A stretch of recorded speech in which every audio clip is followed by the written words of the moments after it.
on revient ici à l'animation qu'on a créée précédemment, et on va se mettre ici et supprimer totalement toutes les animations qu'on a créées. Vous allez comprendre pourquoi. Ce que j'aimerais ici simuler maintenant, puisqu'on va recréer une nouvelle animation, c'est donner l'impression que la grue va se plier pour venir chercher ici un petit élément que nous allons créer dans After Effects. Nous allons voir comment le parentage ici va être réalisé par rapport à la grue, car la grue va prendre l'élément qui se trouve au sol et le lever dans les airs. Donc première étape, on va créer le petit élément qui se trouvera au sol. Donc pour ça, on va créer via un solide, on a déjà vu dans les exercices précédents. Créer solide, on va le créer comme ceci à la taille de la composition, et on va appeler ça ici canette. On va mettre ça en rouge pour que ça soit bien visible, et on valide. On va réduire ici dans la fenêtre d'affichage notre canette qu'on va poser au sol. Alors, pas la peine de la poser précisément, juste comme ceci. Donc maintenant, je vous le donne dans le mille, il va falloir que ici la grue se plie pour venir se positionner pile à l'endroit où est la canette. Et après, on verra ensemble comment ici gérer la levée de la canette. Donc on prend ici tous nos éléments, on fait apparaître le paramètre rotation en appuyant sur R, et on va commencer à ajuster comme ceci les différents blocs.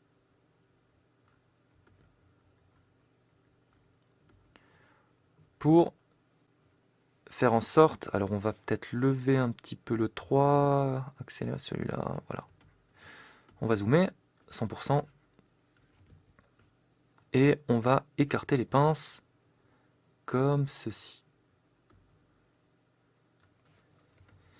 Et là, vous me dites, c'est bien malin ce qu'il fait, mais il a oublié de garder la position initiale de la grue. C'est-à-dire que là, vous voyez que je n'ai absolument pas activé l'animation. Pas de problème, il vous suffit juste, par exemple, d'animer comme ceci. Vous voyez que je fais juste, je passe par-dessus et je relâche. Là, j'ai créé cette étape ici pour toutes ces propriétés de rotation. Je la déplace vers la droite. À ce moment-là, tout ce que j'ai à faire, je vous rappelle, faire un clic droit comme ceci, réinitialiser. Donc là, ici, ça vous a créé cette étape-là, qui est la position initiale de votre grue, et là, vous avez votre grue qui vient se positionner au niveau de la canette, comme ceci.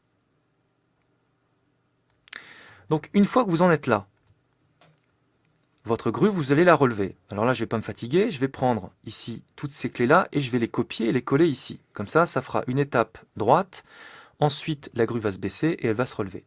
Donc attention, si vous sélectionnez toutes les clés et que vous faites un pomme C ou CTRL C et ensuite pomme V ou CTRL V, regardez ce qui se passe. Je fais pomme C, pomme V. Il ne m'a pas copié les clés et collé les clés, il m'a copié et collé les calques. Pour quelle raison? Quand vous faites ceci, After Effects n'a aucun moyen de savoir si vous dissociez les calques ou si vous accédez directement à la propriété. Il faut sélectionner les clés, toutes les clés qui vous intéressent sur un calque, et à ce moment-là, le copier-coller fonctionnera. Pomme C, pomme V, vous voyez? Pomme C, pomme V, pomme C, pomme V, pomme C, pomme V, pomme C, pomme V. J'aurais pu parfaitement, vous vous en doutez, réinitialiser puisqu'il s'agit de la position initiale. C'était l'occasion de vous montrer les copier-coller des différentes valeurs de clés. Donc à partir de cette étape-là, ce que j'aimerais, c'est que ma canette soit évidemment parentée ici à ma grue. Pour cela, je vais le parenter à cette pince-là. Celle-ci, c'est la pince bas. Donc à partir d'ici, c'est très important de parenter par rapport à un moment bien précis dans la timeline. Je prends ma canette, très simple, et je la parente à la pince bas. Je vais un petit peu plus loin, effectivement, la canette se soulève. Sauf que, si je vais avant, malheureusement, la canette est toujours parentée.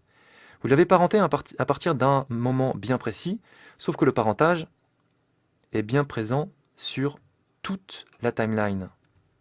Donc, comment faire pour que cette canette soit parentée à partir de cet instant, mais pas avant? Vous n'avez pas moyen d'animer, de manière classique, on va dire, dans After Effects, le paramètre parent. Donc je vais faire un pomme Z ici, ou alors vous pouvez tout simplement resélectionner aucun dans le paramètre de parentage. Il va falloir feinter dans After Effects. C'est là que After Effects ressemble un petit peu à un couteau suisse, dans le sens où vous allez devoir créer ici une deuxième canette. C'est-à-dire que vous allez avoir sur cette partie-là une canette qui ne sera pas parentée, Et à partir d'ici, vous allez avoir une deuxième canette qui, elle, sera parentée. Donc ici, vous avez une canette qui n'est pas parentée, mais vous ne voulez pas qu'elle soit visible après. Donc pour cela, vous allez ramener ici sa zone de visibilité jusqu'à là. Alors j'appuie sur Shift pour que ça se snap. Jusqu'ici. Jusqu'ici, il va s'agir de la canette qui n'est absolument pas parentée. Vous voyez qu'après, elle n'est plus visible. Donc à partir de là, il vous suffit juste de prendre cette canette et de la dupliquer. Pour dupliquer un élément, vous faites un pomme D ou CTRL D comme ceci. Vous voyez que ça vous a dupliqué votre calque. S'il y avait des clés d'animation, ça vous dupliquerait également les clés d'animation. C'est vraiment un duplicata global de votre calque, avec tout ce qu'il y a dessus, les effets, les animations, etc. Donc il me suffit maintenant d'étendre celui-ci, de le parenter à cet instant T,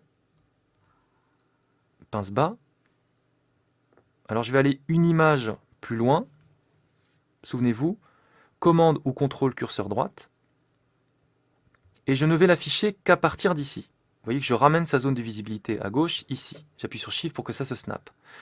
Donc à partir de là, vous avez une canette parentée, non parentée, pardon, au départ, et dès que la grue repart, vous voyez qu'elle devient parentée. Visuellement évidemment, mais vous avez bien deux canettes différentes.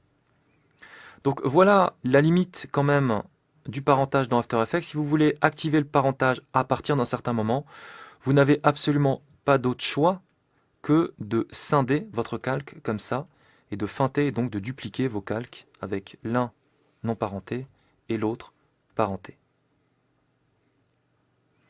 On va voir maintenant les pièges à éviter en termes de parentage et avec le changement de référentiel entre deux calques.